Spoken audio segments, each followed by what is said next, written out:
Hello दोस्तों, स्वागत है मेरे यूट्यूब चैनल में। आज का जो वीडियो है वो है कि आप पुलिस विभाग में किस तरीके से एंट्री ले सकते हैं, किस किस पोस्ट पर आप भर्ती हो सकते हैं। कुछ पोस्ट ऐसी है जो प्रमोशन से भरी जाती है, कुछ पोस्ट ऐसी है जिससे आप पुलिस विभाग में डायरेक्ट एंट्री ले सकते हैं। आज उसी विषय पर बात करेंगे। बेसिकली आप कांस्टेबल, दरोगा, डीएसपी और आईपीएस लेवल पर ही डायरेक्ट एंट्री लेते हैं। और बेसिक हम जो है उत्तर प्रदेश पुलिस की बात कर रहे हैं, उत्तर प्रदेश पुलिस की बात करेंगे। अदर स्टेट में थोड़ा बहुत चेंज हो सकता है। लगभग ये है कि सभी स्टेट में लगभग सेम ही होता है, क्योंकि जो आईपीएस की होती है वो ऑल इंडिया लेवल पर भर्ती होती है और जो डीएसपी की होती है वो स्टेट लेवल पर भर्ती होती है। जैसे यूपी में यूपी पीएससी लेती है, उत्तराखंड में यूके पीएससी लेती है। इस तरीके से सब जगह सेम ही होता है एग्जाम। ऐसे ही कांस्टेबल की भर्ती एसआई की होती है। ठीक है दोस्तों, तो पूरी डिटेल में बात करेंगे। कितनी हाइट चाहिए, क्या एजुकेशन चाहिए, किस तरीके से एग्जाम होता है, कितने स्टेज में एग्जाम होता है, सारी बात करेंगे। यदि आपको वीडियो पसंद आए तो वीडियो को लाइक करना, शेयर करना और चैनल को सब्सक्राइब कर लेना। चलिए स्टार्ट करते हैं। सबसे पहले बात करते हैं हम उत्तर प्रदेश पुलिस में कांस्टेबल की भर्ती किस तरीके से होती है। उसके लिए आपको 12वीं पास होना चाहिए। सबसे पहले 12वीं पास होना चाहिए। फिजिकल के लिए आपकी हाइट 168 सेंटीमीटर होनी चाहिए यदि आप जनरल, ओबीसी और एससी के कैंडिडेट है। और यदि एसटी के कैंडिडेट है तो आपकी हाइट 165 सेंटीमीटर होनी चाहिए। साथ ही साथ आपकी चेस्ट जो है 79 सेंटीमीटर होनी चाहिए और 5 सेंटीमीटर का आपका फुलाव होना चाहिए। ठीक है दोस्तों। साथ ही फीमेल की बात करें, फीमेल में जो हाइट होनी चाहिए 152 सेंटीमीटर होनी चाहिए जनरल, ओबीसी और एससी के लिए। और एसटी के लिए 147 सेंटीमीटर हाइट होनी चाहिए। जो एज है, जो कांस्टेबल के लिए एज लिमिट है, जो मेल के लिए एज लिमिट है वो 18 से, जनरल के लिए 18 से 22 साल है और एससी एसटी और ओबीसी के लिए 5 साल की छूट है, यानी 18 से 27 साल हो जाएगी। जो फीमेल है उत्तर प्रदेश कांस्टेबल है, उनकी एज जो होगी 18 से 25 साल के बीच होगी। और जो एससी एसटी ओबीसी होगी उनके लिए 5 साल की छूट हो जाएगी, यानी 18 से 30 साल हो जाएगी। आपका सबसे पहले कांस्टेबल में एग्जाम होगा। एग्जाम के बाद आपका डीवी पीएसटी फिजिकल हो जाएगा, मेडिकल हो जाएगा और आप भर्ती हो जाओगे। ये पूरा कांस्टेबल का प्रोसेस है। यदि कांस्टेबल के बाद में आता है यूपीएसआई, यानी उत्तर प्रदेश में दरोगा के थ्रू भी आप एंट्री ले सकते हैं। उसके लिए आपकी जो योग्यता होनी चाहिए, ग्रेजुएशन पास होना चाहिए। आप ग्रेजुएट हो, कितने भी नंबर हो, आप बीए, बीएससी, बीकॉम कुछ भी हो, नंबर पासिंग मार्क होने चाहिए तो आप एग्जाम दे सकते हैं। आपकी हाइट 168 सेंटीमीटर है और यदि एसटी के कैंडिडेट है तो 165 सेंटीमीटर होनी चाहिए। आपका चेस्ट वही 79 से 85 सेंटीमीटर होना चाहिए जो कांस्टेबल में था। और आपकी जो एज मैं बाद में बताऊंगा, पहले फीमेल की भी बता देता हूँ। और फीमेल की हाइट जो है वो 152 सेंटीमीटर होनी चाहिए और एसटी के लिए 147 सेंटीमीटर होनी चाहिए। ठीक है दोस्तों। अब देखिए एज लिमिट की बात करें। एज लिमिट जो यूपीएसआई के लिए, जनरल कैंडिडेट के लिए है 21 से 28 साल होनी चाहिए। एससी एसटी ओबीसी के लिए 5 साल की छूट होती है, यानी कि 21 से 33 साल होती है। ठीक है दोस्तों, ये एज लिमिट भी होगी। यूपीएसआई में जो होगा आपका सबसे पहले एक एग्जाम होगा। एग्जाम के बाद में आपका डीवी पीएसटी फिजिकल वगैरह हो जाएगा, मेडिकल हो जाएगा। उसके बाद में आप जो है, यदि आपका फाइनल मेरिट में नंबर आ जाता है तो आप उसमें भर्ती हो सकते हैं। ठीक है दोस्तों, ये आपका यूपीएसआई का क्राइटेरिया हो गया। इसके बाद में आता है, आप जो पुलिस विभाग में आ सकते हैं वो डिप्टी एसपी के थ्रू आ सकते हैं, यानी डिप्टी एसपी आप बन सकते हैं। इसके लिए हर स्टेट में एक एग्जाम होता है, जिसका एग्जाम पीएससी लेती है। जैसे यूपी में यूपी पीएससी लेती है, उत्तराखंड में यूके पीएससी लेती है। वो एग्जाम हर साल होता है। उसके थ्रू आप डिप्टी एसपी बनकर विभाग में आ सकते हैं। जिसे जो है 3-4 थाने, ये 4-5 थाने जिसके अंडर में आते हैं, डिप्टी एसपी उसको बोला जाता है। इसीलिए उसको आप सीओ के नाम से भी जानते हैं, जो सर्किल ऑफिसर होता है। ठीक है। इसकी योग्यता ग्रेजुएशन होती है। ग्रेजुएशन में आपके कितने भी मार्क हो, केवल पासिंग मार्क होने चाहिए। बीए, बीएससी या कुछ भी हो, बेसिक एक ग्रेजुएट होना चाहिए और आपके पासिंग मार्क हो तो आप इस एग्जाम को दे सकते हैं। अब देख लिए इसके लिए हाइट कितनी चाहिए। मेल के लिए 165 सेंटीमीटर हाइट चाहिए। ठीक है दोस्तों।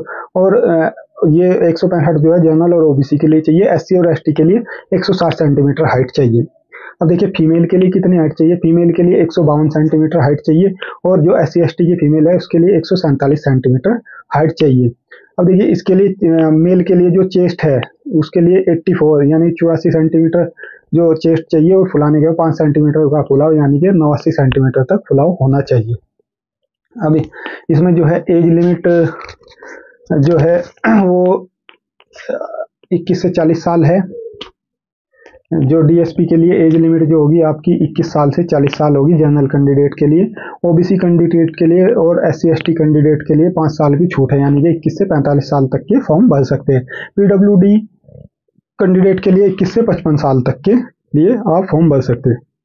अब देखिए, इसमें सबसे पहले आपका एक प्रीलिम्स एग्जाम देना पड़ेगा, उसके बाद में आपको मेंस एग्जाम देना पड़ेगा, उसके बाद में आपका इंटरव्यू होगा, और डीएसपी के लिए आपका फिजिकल मेडिकल वगैरह भी होगा, उसके बाद में आप भर्ती हो सकते हैं। यानी कि 2 एग्जाम और 1 इंटरव्यू आपको देना होगा। ये आपका डीएसपी बनने का प्रोसेस हुआ। अब इसके बाद में आप जो भर्ती हो सकते हैं वो आईपीएस लेवल पर हो सकते हैं। आईपीएस लेवल का सबको पता है, जो है यूपीएससी का एग्जाम लेती है, सिविल सर्विस का आपको एग्जाम देना होगा जो हर साल होता है।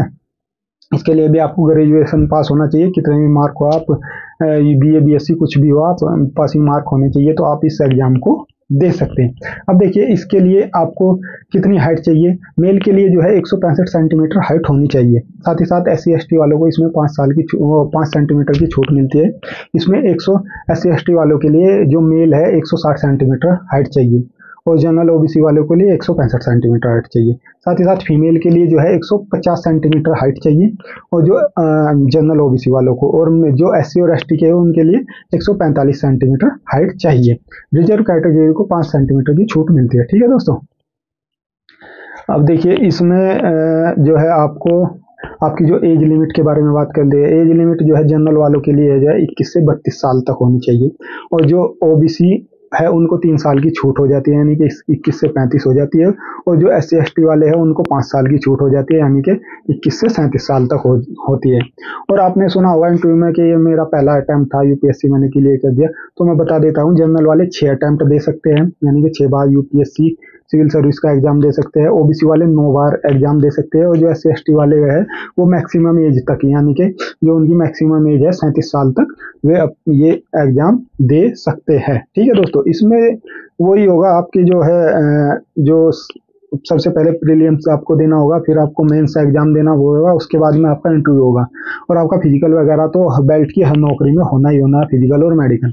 ये सब चीज़ें जब आप क्लियर कर दोगे, आप प्रॉपर एक आईपीएस बनकर आओगे, आपको जो है एएसपी की डायरेक्ट पोस्ट मिलेगी, उसके बाद लगातार आपको प्रमोशन मिलते रहेंगे, एएसपी एसपी एसएसपी डीजीपी, इस तरीके से आप बहुत बड़े लेवल तक पहुंच सकते हैं, जबकि डीएसपी इतने लेवल तक नहीं पहुंच पाता। ठीक है दोस्तों। इसकी जो सैलरी होती है लगभग डीएसपी की और इसकी लगभग स्टार्टिंग सैलरी सेम ही होती है, लेकिन बाद में आईपीएस की सैलरी जल्दी बढ़ जाती है, क्योंकि उसके प्रमोशन तेजी से होते हैं। लगभग वो 80 से 90 हज़ार रुपये के आसपास जो होती है वो आईपीएस और डीएसपी की सैलरी स्टार्टिंग होती है, और जो यूपीएसआई की जो सैलरी होती है वो लगभग 50 हज़ार रुपये के आसपास स्टार्टिंग होती है। जो कांस्टेबल की जो सैलरी होती है स्टार्टिंग लगभग 30 हज़ार रुपये के आसपास होती है। ठीक है दोस्तों। इसके अलावा यदि कुछ छूट गया हो तो आप मुझे बता सकते हैं कमेंट बॉक्स में, उस पर भी जो आपके सवालों के जवाब दे दूंगा। मुझे लगता है कि आपको जो है बेसिक पूरा पता लग गया होगा, आप किस तरीके से जो है पुलिस विभाग में एंट्री ले सकते हैं। कि आपकी योग्यता है कांस्टेबल बनने के, आप कांस्टेबल बन सकते हैं, दरोगा बन सकते हैं, यदि उस लेवल पर आप पढ़ाई कर सकते हैं, उस लेवल की आप तैयारी कर सकते हैं, डीएसपी बन सकते हैं, आप आईपीएस बन सकते हैं। ये उत्तर प्रदेश पुलिस या फिर अदर स्टेट पुलिस में आप जाने का ये 4 तरीके हैं, जो मेनली जो सबसे मेन तरीके यही है। इसके अलावा 1-2 हो रहे हैं, यदि कोई 10वीं पास है तो वो रेलवे में जो आरपीएफ की वैकेंसी आती है उसमें आप कांस्टेबल बन सकते हैं, उसमें केवल 10वीं पास लिया जाता है। साथ ही साथ एसएससी बीडी की वैकेंसी आती है, जो बीएसएफ सीआरपीएफ सीआईएसएफ, उसमें भी 10वीं पास से ही कांस्टेबल बना जा सकता है। तो ये कुछ अलग है। जैसे सीपीओ के थ्रू भी आप दरोगा बन सकते हैं, BSF CISF CRPF SSB Assam rifle इनमें बन सकते हैं, दिल्ली पुलिस में बन सकते हैं। उसमें हाइट 170 सेंटीमीटर चाहिए, ग्रेजुएट होना चाहिए, वही सेम। तो 1-2 चीज़ें अलग भी है। सीजीएल के थ्रू आप जो है पुलिस विभाग में नहीं जा सकते। सीजीएल के थ्रू जो है आप जीएसटी वगैरह में सिविल नौकरियों में जा सकते हैं। हालांकि कई नौकरी उसमें वर्दी की होती है, लेकिन वे पुलिस की नौकरी नहीं होती। ठीक है दोस्तों। तो इसके अलावा यदि आपका कोई भी सवाल हो आप कमेंट बॉक्स में बता सकते हैं, मैं उसका जवाब देने की पूरी कोशिश करूंगा।